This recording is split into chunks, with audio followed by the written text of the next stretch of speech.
Good morning. My name is Onepeg MG, and this is the news for December 16th, 2018, Sunday. So to further the narrative about Eroktic and Hackergate, this morning Battlestate Games released a statement of which I figure it's probably best if I just gave it a read for everybody, and I'll switch the scene here so that you can read along. Let us comment on the situation around Eroktic. All attempts to accuse us of being deaf to the opinion of our loyal players can hardly be regarded as anything but blatant equivocation. As usual, we monitor all the feedback and we take everything into consideration. In this case, to our regret, we had to act hard. Lately, Eroktic decided to settle on the concept of negative hype and started ardently supporting people who obviously designate their position as hostile to us.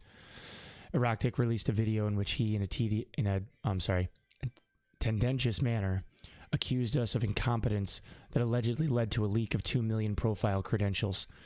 The video was based on someone else's document, which described the process of obtaining basic information about profiles through rating tables, a nickname ID statistics from the rating.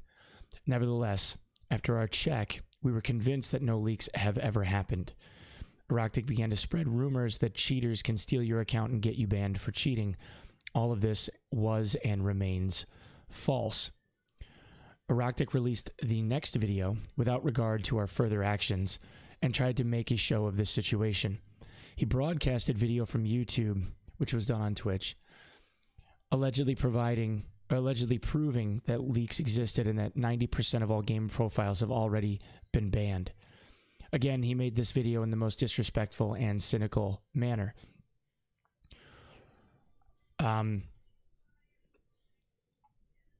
make a small correction here, I think what Eroktic was broadcasting before was that 90% of the accounts in question were able to be accessed, but I digress.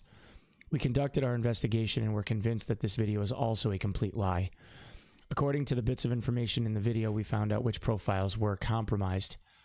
Quick searches revealed that all data of all 3 accounts shown in that YouTube video were in free access on the internet, particularly in the database of one well-known game that had been leaked over a year ago. Why did the passwords work? Because quite often users use identical emails and passwords for multiple profiles. We took measures immediately, forcibly resetting passwords of the accounts, which we found in the leaked databases of other games on the internet. In addition, we began the process of enhancing the safety of profiles in case of real threats. Sorry, voice is still tired, guys. Apologize. By this time, the negative media background that emerged through actions of Eroktic resulted in rather large numbers of messages of concerned users, and also to other provocative and speculative posts of the ill-wishers willing to self-actualize on this. The decision to address YouTube concerning the video on Eroktic's channel had to be made in order to stop misinformation and hatred. Moreover, we did not want and we do not want this person to be associated with our game in the first place. His purposefully destructive actions cannot be considered criticism, no matter how you look at it. Eroktic has a long history of negative attitude toward our project, the company, and players, and with the recent actions, he crossed the line. The relations between developer and players are always based on mutual trust and respect. We want to state our position once again. We will always have zero tolerance to lie, provocations, hacking, destructive behavior, etc. We want to ask you to not give in to provocative actions of various persons, not to trust everything that they write unsubstantially. Thank you for your attention.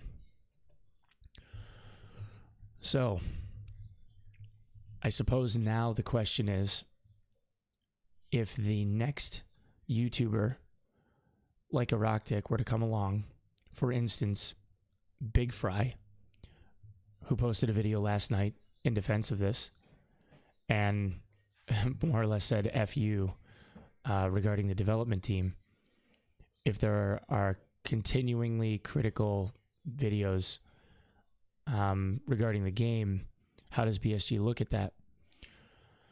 It appears that they're okay with criticism, even if it looks like it's, completely abrasive. You can look into Tickle Me Pink's latest YouTube compilations regarding that one, right? In regard to Eroktic, it appears as though now there was reports last night that he had 10 copyright strikes on his account. That has now grown to 44. And it looks like Battlestate has attempted to levy copyright strikes on every single video that Eroktic has ever made, even the guides, which I want to be careful when I say this, not because I'm worried about it. I don't want to sound like incredibly polarizing. The only thing that I guess I would say to this effect is that when you are in the position of a company like Battlestate, and when you look into things like copyright claims and slander and libel, I think you have to be incredibly careful how you handle situations like this, and realize that it is a pretty free-swinging hammer when it comes to DMCA claiming, and how YouTube will tend to err on the side of caution and almost automatically take something down when there is even a whisper of something like this happening. And I worry that it's going to end up reflecting negatively media-wise on the company for the excessiveness by which they exercise the ability to be able to do this. That being said, I do not think that Eroktic is infallible in this. In fact, I think that at some level he kind of knew what he was doing. He stoked the fire. I know that his position of defense is that he believes he was trying to just kind of do this PSA, but the way, again, that I've said this all along, the way in which it was portrayed is the problem. And to call a spade, he does have a very long track record between stream titles, things that he has said in streams, things that he has said in YouTube compilations and videos, where he has repeatedly slagged the development company and the game itself, where at one time he had been very much positive in regard to the game and the community, and had really been kind of like this guiding force, and then seemed like he progressively got more and more jaded, and then took a very long hiatus from the game, where he played Conan Exiles and most recently was playing Scum. So like I said, I hope he is able to get his channel back. I hope that he's able to move on from this and treat it like a learning experience, where you really do have to be a bit more careful in how you present certain topics, and really do your homework. Because if you're going to gaslight a situation like this, unfortunately, these can be the repercussions, whether they are right or wrong.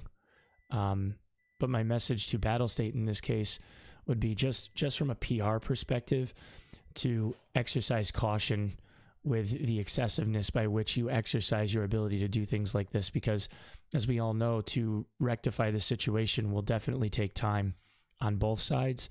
And I'm not sure if this sole message out into the community will be enough to restore people's faith in the company, for those of us that have felt a bit slighted or damaged. I myself am looking forward to getting past this, because I just want to get back to playing the game and reporting on cool stuff like what's happening in Point 11 and that kind of thing. So hopefully we'll be able to have some of that on Monday. In the meantime, voice is getting a little bit better. It's going to take a little bit more time. Hopefully we'll be ready by tomorrow. That being said, I'm not sure if we're going to stream today, but we'll see. All right, guys, that's really all I have. As I have said before, please consider pressing all of the buttons, and thank you so much to all of you guys for getting me over 1K. Like, this is amazing. Hopefully you guys find this relevant, and we'll be able to keep this thing going. All right, guys, until next time, peace.